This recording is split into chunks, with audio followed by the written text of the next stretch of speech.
മഴത്തുള്ളിയായി നാം ഇലത്താളിനുള്ളിൽ വിഴി തോർന്നു നിൽക്കുമ്പോൾ ഒരു സൂര്യനെ പോൽ അവൻ എൻ്റെ ഉള്ളിൽ പൊൻപീലി നീർത്തി വന്നു.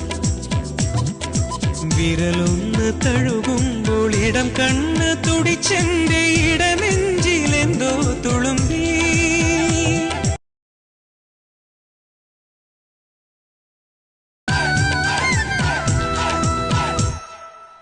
മഴത്തുള്ളിയായി നാം ഇലത്താളിനുള്ളിൽ വിഴി തോർന്നു നിൽക്കുമ്പോൾ ഒരു